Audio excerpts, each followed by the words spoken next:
الحمد للہ وحدہ والصلاة والسلام علی من لا نبی بعدہ اما بعد فاعوذ باللہ من الشیطان الرجیم بسم اللہ الرحمن الرحیم یقولون ائنا لمردودون فی الحافرہ اذا كنا عظاما نخرہ قالوا تلک اذا کرۃ خاسرہ. کہیں گے کیا ہم پہلی زندگی کی طرف پھر پلٹائے جائیں گے؟ کیا پھر بھی جب ہم بوسیدہ ہڈیاں بن جائیں گے؟ بولے یہ پلٹ جانا تو بہت نقصان والا ہوگا. سامعین، آج ہماری سورہ النازعات کی آیہ مبارکہ نمبر 12 تک کی تلاوت و ترجمہ کا شرف نصیب ہوا. کل ہماری گفتگو آخری جو کلمات تھے آیہ مبارکہ نمبر 9 کے، ابصارها خاشعہ، رب ذوالجلال نے فرمایا کہ ان کی آنکھیں جو ہیں وہ سہمی اور ڈری رہ جائیں گی. ان کافروں کا، مشرکین کا، منافقین کا اور بے عمل لوگوں کا ذکر کیا گیا. اس کے بعد ارشاد فرمایا کہ یہ منکرین کیا کہیں گے؟ یقولون ائنا لمردودون فی الحافرہ، کہ جب نفخہ ثانیہ جو ہے، اب ظاہر ہے وہ ہونا ہے جس کی کل میں نے تفصیل سے آپ کے سامنے وضاحت کی اور تفصیل آپ نے سماعت کی جو کل شریک تھے، کہ جب نفخہ اولا کے بعد قیامت قائم ہو جائے گی، روئے زمین پر کچھ نہیں بچے گا. کل من علیہا فانی ویبقا وجہ ربک ذو الجلال والاکرام. رب ذوالجلال نے قرآن میں ارشاد فرما دیا کہ کائنات میں جو کچھ ہے وہ سب فانی ہے، بقا صرف اور صرف اللہ کے روح انور کو. کل من علیہا فان، یہ اللہ کا بڑا واضح اعلان ہے. اس کی تفصیل آپ سن رہے ہیں سورہ رحمان شریف میں 12 نمبر 27 میں. وہاں تفصیل سے میں نے اس پہ بات کی تھی کہ کل من علیہا فان کا معنی کیا ہے، اس کا مطلب کیا ہے، اور رب ذوالجلال نے اس فان کا ذکر کیوں کیا. بنیادی طور پر ہماری اکثریت جو ہے وہ قرآن سے بے بہرا ہے، قرآن کے معنی سے بے بہرا ہے. قرآن کو ہم نے محض ایک ایسی کتاب سمجھ لیا کہ بس صرف ایک برکت کے لیے کبھی تلاوت کر لی، کبھی کوئی مسئلہ ہوا تو پھر تلاوت کر لی. قرآن ضرور شفا ہے، قرآن برکت والی کتاب ہے، ساری چیزیں ہیں، لیکن ان سب سے بڑھ کر جس کا اعلان خود قرآن نے اپنے صفحہ اول پہ کیا ہے، سب سے بڑی بات یہ ہے کہ یہ قرآن ہدایت والی کتاب ہے. بنیادی طور پہ ہم نے اس سے ہدایت لینی ہے. بنیادی طور پہ یہ پورا جو ہے یہ ایک رول آف لائف ہے. ہم نے اپنی زندگی گزارنی کیسے ہے، ہم دنیا میں آ گئے، آنے کے بعد موت تک ہم نے کیسے رہنا ہے، یہ ساری باتیں ہم نے قرآن سے سیکھنی ہے. یہ ایک علم والی بک ہے، نالج بک ہے، ہدایت والی بک ہے، رہنمائی والی بک ہے. اور جس قوم نے اس کو اس انداز میں دیکھا ہے انہوں نے اس سے فائدہ اٹھایا ہے، حالانکہ یہ کتاب ان کی ہے ہی نہیں. ایک میں سروے پڑھ رہا تھا کہ دنیا کے اندر، ابھی یہ کوئی بہت پرانا نہیں، ابھی یہ بالکل ریسنٹلی سروے ہوا ہے، دنیا میں سب سے زیادہ جو قوم کتابیں پڑھتی ہے وہ یہودی ہیں. ہم اپنے دشمن کا مقابلہ صرف نعروں سے تو نہیں لگا سکتے. حضور صلی اللہ علیہ وسلم نے ساری زندگی پریکٹیکل کیا. حضور صلی اللہ علیہ وسلم چاہتے تو حرم میں بیٹھ کے، مسجد نبی میں بیٹھ کے بد دعا کر دیتے کافروں کے لیے، بس کیا ضرورت ہے، نعرے لگواتے تھے. لیکن نہیں، آپ علیہ الصلوۃ والسلام خود کتنے غزوات میں میدان قاذار میں خود اترے، ان کا مقابلہ کیا ہے اور ہر سطح پہ کیا ہے، چاہے غزوات ہے، چاہے علم ہے، چاہے معیشت ہے، کوئی بھی حصہ ہے، جناب رسول اللہ صلی اللہ علیہ وآلہ وسلم نے ہر معاملے میں ان کا مقابلہ کیا. اور الحمدللہ ہر مقام پہ اللہ نے آپ کو فتح و کامیابی سے نوازا ہے. لیکن اس کے لیے آپ نے کس قدر محنت کی ہے. کہ آپ علیہ الصلوۃ والسلام نے اپنے سر پر خود مٹی کی ٹوکریاں نہیں اٹھائی تھی جب خندق ہوتی تھی؟ کیا جناب علیہ وسلم نے خود پتھر نہیں اٹھائے تھے؟ یہ ساری جو حدیثیں موجود ہیں. کیا جناب رسول اللہ صلی اللہ علیہ وسلم نے خود فاقہ کشی نہیں کی تھی؟ جب فاروق اعظم رضی اللہ تعالیٰ جناب صدیق اکبر حاضر ہوئے، یا رسول اللہ صلی اللہ علیہ وسلم برے حالات ہو کے بھوک سے مر گئے ہم، اور اپنے کپڑا اٹھایا پیٹ سے، کہا جی دیکھیں ہم نے تو اب یہ حال ہو گیا ہے کہ پتھر باندھ لیے اپنے پیٹ پہ. تو جناب رسول اللہ صلی اللہ علیہ وسلم نے اپنا کرتا مبارک اٹھایا اپنے شکم اتھر سے، تو آپ نے 2 پتھر باندھ رکھے. اب اسلام جو ہے، اب دیکھیں نا، یہ جب میں نے وہ سروے پڑھا اتنی تکلیف ہوئی کہ میں کہا کیا حال ہے، ہم مسلمان کیا ہیں. ہمارے بزرگ تھے کہ جو سب سے زیادہ پڑھنے والے تھے، اب یہودی ہیں جو سب سے زیادہ کتاب کو پڑھتے ہیں. ہمارے ہاں کتاب کو پڑھنے کا شوق ہی نہیں رہا. اور افسوس ہوا مجھے دوسرے سروہ پڑھ کے، دوسرے سروے میں یہ تھا کہ سب سے زیادہ جو کم لوگ کتاب پڑھنے والے ہیں وہ مسلم. حالانکہ ہمیں تو دنیا کی سب سے زیادہ پڑھنے والی قوم میں ہمارا نام آنا چاہیے. اب ظاہر ہے جو محنت کرے گا، اللہ کا اصول ہے، ہم نے کوئی، اللہ تعالیٰ نے ہم سے کوئی ٹھیکہ تو نہیں ہے، کمٹمنٹ تو نہیں ہے یا ہماری کہ ہم کچھ بھی نہ کریں تو پھر بھی ہمیں ہی نوازا جائے. نہیں، ایسا تو نہیں ہے. اللہ نے اصول بنائے ہیں، اس اصول میں جو بھی آئے گا وہ دنیا میں آگے بڑھے گا. اس وقت یہودی پوری دنیا میں سب سے آگے ہیں، معیشت سب سے آگے ہیں، فیصلوں میں. یہ جو چوتھے دن سے 5ویں دن سے آپ سارے میڈیا پہ ایک ہی بات سن رہے ہیں، IMF IMF IMF، یہ کون لوگ جن کے آگے آپ ساری قوم میں ہم نے گھٹنے ٹیکے ہوئے اور ان کے آگے منتیں کر رہے ہیں؟ اور بھائی گھر کا ابا منت کر لے تو اولاد کا میں چودھری ہوں، کوئی مان لے گا؟ ہم سارے بھکاری ہو گئے نا. جب ہمارے بڑے وہاں پہ بھیک مانگ رہے ہیں روزانہ ٹی وی پہ، جی ہم منتیں کر رہے ہیں، ان سے گزارش کر رہے ہیں، ریکویسٹ کر رہے ہیں مہربانی کریں ہمیں، اور ہم وہ قوم بن گئے ہیں کہ ہمیں ادھار بھی مل جائے تو ہم جشن مناتے ہیں، شکر ہے ہمیں ادھار مل گیا. ایسا ہے کہ نہیں ہے جی؟ حقائق ہے کہ نہیں؟ یہ حالت کیوں ہوئی؟ علامہ اقبال رحمۃ اللہ تعالیٰ نے فرمایا تھا اس ساری خرابیوں کی ایک ہی وجہ ہے، مسلمان قوم نے اپنی کتاب قرآن کو چھوڑ دیا. آج ہم میں سے کتنے لوگ ہیں جو قرآن کو نالج بک سمجھ کے پڑھتے ہیں؟ کتنے لوگ ہیں؟ 100 میں سے 1 شاید آپ کو مل جائے جو قرآن کو ایسے نالج بک پڑھتا ہے. میں نے ابھی تلاوت کی، اصول تو یہ تھا جو میں نے تلاوت کی، آپ کو پتہ چل رہا ہوتا کہ ہمارے امام صاحب کیا پڑھ رہے ہیں. کتنے تھے جن کو پتا تھا میں کیا پڑھ رہا ہوں؟ تو ایسے تو نہیں ہے نا جی. اس لیے یہ کتاب قرآن پاک جو ہے، اس کو بطور نالج بک کے، ہدایت بک کے، ہماری رہنمائی کے لیے آئی ہے، اس کو اس انداز میں پڑھیں.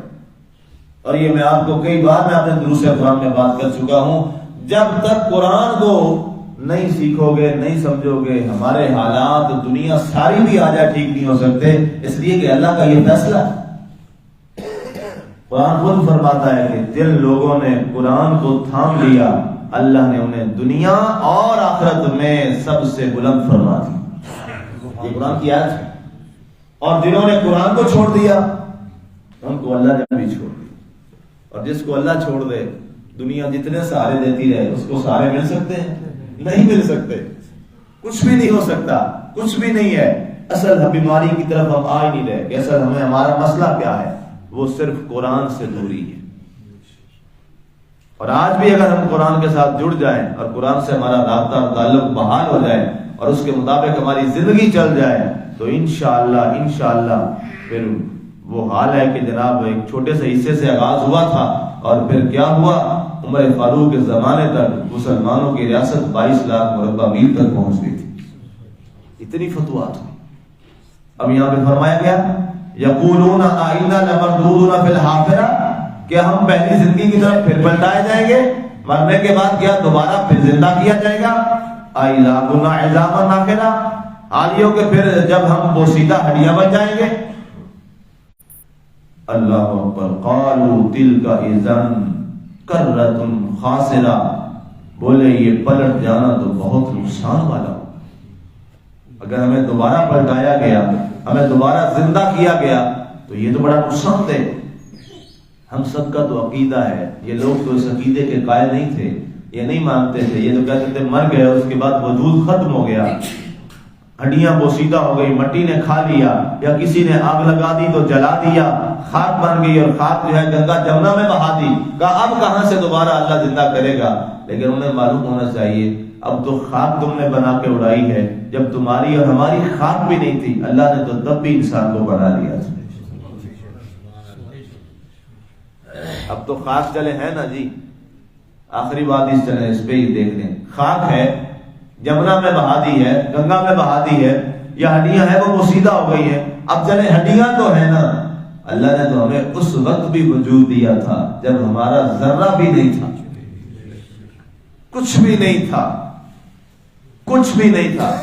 اور کمال بات یہ ہے کہ سارے کا سارا نظارہ دنیا میں اسی عورت کے پیٹ میں اللہ تعالیٰ نے اس پورے مراحل کو بیان کیا ہے۔ رب ذوالجلال نے قرآن میں وہ پورا طریقہ موجود ہے کہ پہلے ہم نے اس پانی کی بوند تھی، اس کو ہم نے قرار مکین میں ٹھہرایا، پھر اس کو ہم نے لوتھڑا بنایا، پھر ہم نے اس کے اوپر اور سخت چبانے والا جو تھا گوشت اس کے مطابق بنایا، پھر ہم نے اس کے درمیان میں ہڈیاں ڈال دی، پھر اس کے بعد اس کی ایک شکل بنا دی، پھر اس کے اعضاء بنانا شروع ہو گئے۔ یہ پورا پروسیس سارے کا سارا، اس کی تفصیل گزر چکی ہے پیچھے، قرآن نے سارا بتایا، فرمایا تاکہ تمہیں دنیا میں ہی یہ نظارہ دیکھ کر یقین ہو جائے جو مالک عدم سے وجود میں لا سکتا ہے وہ وجود سے عدم میں بھی اور عدم سے وجود میں بھی لا سکتا ہے، یہ اس کو طاقت ہے۔ یہ تو ان کے لیے ہے جو مانتے نہیں ہیں، لیکن الحمدللہ ہم تو ماننے والے ہیں، ہمیں تو یقین ہے کہ مرنے کے بعد دوبارہ اٹھایا جانا ہے، ہم سارے الحمدللہ اس پہ یقین رکھتے ہیں۔ تو پھر اس کے بعد بھی اگر مسلمان اللہ اور اس کے رسول کے احکامات سے منہ موڑے تو پھر اس سے بڑی منافقت کیا ہے؟ جب معلوم ہے کہ ہم دوبارہ اٹھائے جائیں گے، اور اٹھائے کس لیے جائیں گے یہ بھی ہم سب جانتے ہیں کیوں اٹھائے جائیں گے؟ حساب و کتاب کے لیے۔ کس کے لیے؟ حساب و کتاب کے لیے۔ کل کے خطبہ میں میں نے درس قرآن میں یہ بات عرض کی تھی کہ حساب کس کو دینا ہے؟ اللہ کو دینا ہے۔ اللہ کا حساب، اللہ کو حساب دینا ہے، جہاں بائی اس کے سامنے، ذرہ ذرہ اس کے سامنے، نہ وہاں جھوٹی بات، نہ جھوٹی گواہی، نہ جھوٹے وکیل، وہاں تو کیا ہوگا؟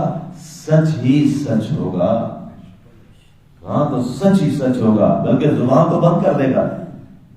قرآن میں فرماتا ہے یوم نختم علی افواہہم وتکلمنا ایدیہم وتشہد ارجلہم بما کانوا یعملون۔ فرمایا کیا ہوگا؟ ہم یہ کریں گے کہ آج تمہاری زبانوں پر مہریں لگا دیں گے، جب آگے سمدیت میں حاضر ہوں گے تمہاری زبانوں پر مہریں لگا دی جائیں گی، اور کیا ہوگا؟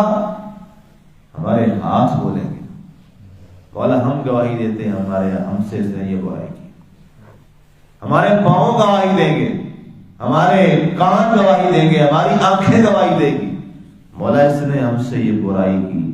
تو اس سے بڑا ہارا ہوا شخص کون ہوگا جس کے اعضاء ہی اس کے خلاف گواہی دے؟ اس سے بڑا بھی کوئی ہارا ہوا شخص ہے؟ کوئی نہیں ہے۔ جن اعضاء کی لذت کے لیے دنیا میں برائیاں کی تھی وہی اعضاء کہیں گے مولا ہم گواہ ہیں اس نے ہم سے یہ برائی کی تھی۔ تو اس لیے مسلمانوں، سامعین، ناظرین، ہم جیتے جی اپنی زندگی کو اس کے مطابق کر لیں جو اللہ ہم سے چاہتا ہے، جو اللہ کی منشا ہے، جو اللہ کی مرضی ہے۔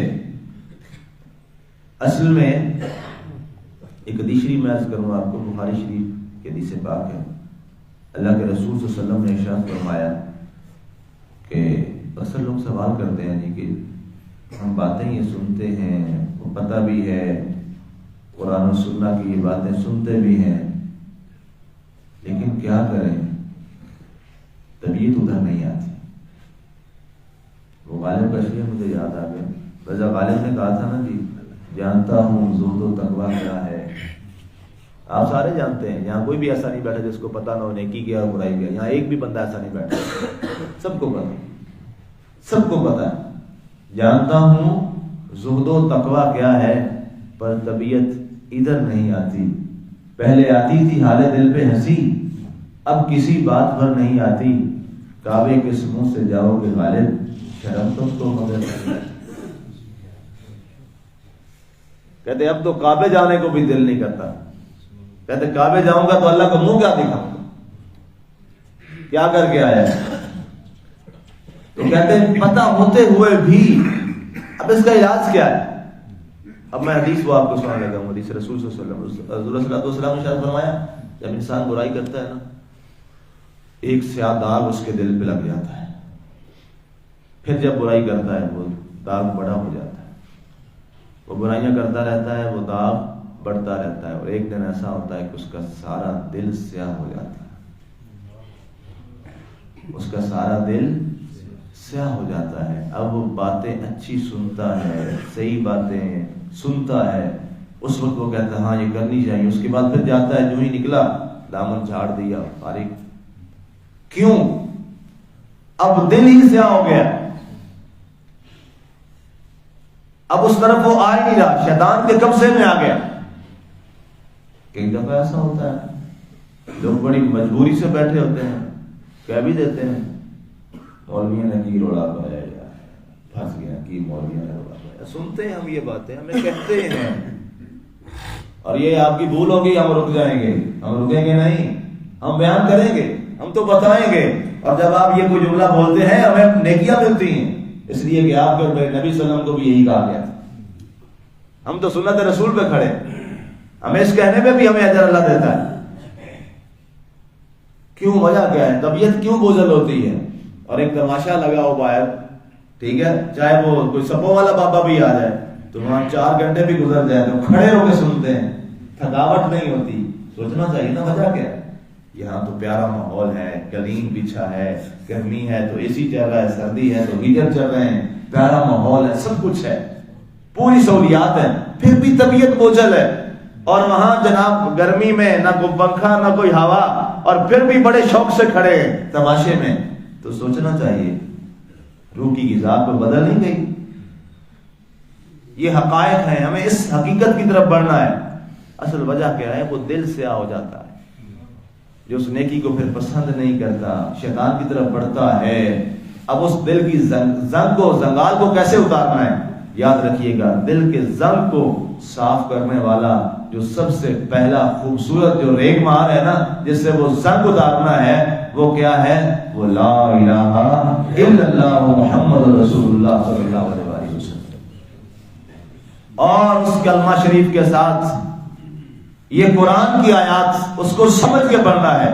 یہ قرآن کا معجزہ ہے کہ جو شخص بھی ایمان والا قرآن کو کتاب ہدایت سمجھ کے پڑھتا ہے، جو جو قرآن میں ہوتا جائے گا، انشاءاللہ اللہ اس کے قلب پاک کو خوبصورت اور نکھارتا چلا جائے گا. یہ میں نے دیکھا ہے، یہی دیکھا ہے، میں دور کی کیا بتاؤں مثال، یہی دیکھا ہے، اسی منبر پہ دیکھا ہے، اسی مسجد اسی محلے میں دیکھا ہے. قرآن نے بدلا، قرآن نے دل صاف کیے ہیں کہ نہیں کیے. جی میں کسی کی مثال کیوں دوں، میں یہی کی مثال دوں گا. قرآن نے بدلا ہے، قرآن نے زندگیاں تبدیل کر کے رکھ دی. یہاں وہ لوگ صف اول کے نمازی ہیں جنہوں نے صرف زندگی میں کبھی جمعہ پڑھا تھا. الحمدللہ 5 وقت نماز باجماعت صف اول میں پڑھتے. کس نے بدلا؟ اسی قرآن نے بدلا. یہ قرآن معجزہ ہے. اس لیے ایمان والوں میری گزارش ہے، زندگی بڑی عارضی ہے. 5-6 بندے ہوتے ہی جیل لگتے. جی بالکل، حاجی صاحب نے مجھے یاد کرا دیا وہ زمانہ. یہ بزرگ سارے پرانے بیٹھے ہوئے ہیں. جب پہلا میں نے درس دیا تھا 2013 والا، یاد ہے جی، 5 بندے تھے. اور جو میں نے پہلا جمعہ پڑھایا یہاں پہ وہ 3 صفیں تھیں. اور لوگ مجھے مذاق کرتے تھے جو میرے علماء کرام تھے، تسی کیڑی مسجد چلے گئے تھے، فساد لڑائی طلبا کام ہی کوئی نہیں. میں نے کہا اللہ نے مجھے وہاں بھیجا ہے، وہیں جائیں گے اور وہیں رہیں گے. میں نے کہا وہیں حق کی آواز بلند کریں گے. یہی حسین کا طریقہ ہے. تو بات یہ ہے، ایک ہی علاج کیا، میں نے کچھ بھی نہیں کیا، ایک ہی کام کیا، قرآن کو سامنے رکھیں. اس لیے میری آپ سے گزارش ہے، آپ سب سے گزارش ہے، اب دیکھیں نا یہ ہمیں سمجھنا چاہیے چیزوں کو مسلمانوں، ہمیں غور کرنا چاہیے، یہ حقیقت ہے، یہ دل کا دکھ ہے ہم سب کا۔ اور میں عرض کر رہا ہوں ترکی، شام، مصر، لبنان، آذربائیجان، آرمینیا جو معاملات ہوئے ہیں اس کے بعد بھی ہم نہیں سمجھ رہے، اس کے بعد بھی ابھی سمجھانے کا کوئی اور طریقہ رہ گیا؟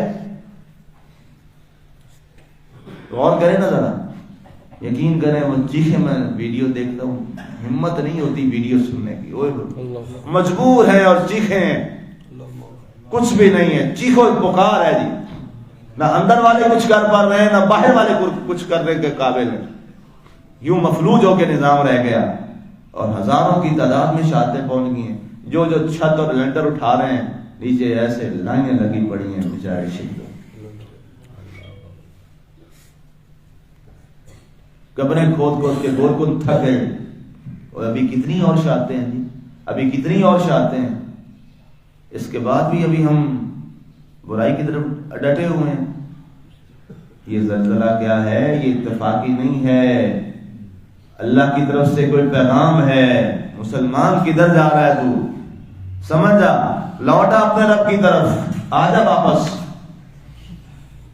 مسلمانوں، میرا مالک، آج یہ موقع ہے، آج اللہ کے دربار میں توبہ کیجیے، ہم سب مل کے کریں اور اللہ کے حضور یہ عہد وفا کریں، میرے مالک جو ہم سے قرآن چاہتا ہے، جو تو چاہتا ہے، جو تیرا حبیب ہم سے چاہتا ہے، ہم اپنی زندگی کو ویسا کرنے کی کوشش کریں، اور آپ کوشش کریں، انشاءاللہ اللہ آپ کی رہنمائی کرتا چلتا ہے۔ اللہ ہمیں عمل کی توفیق عطا فرمائے، آمین۔ وما علینا الا البلاغ المبین۔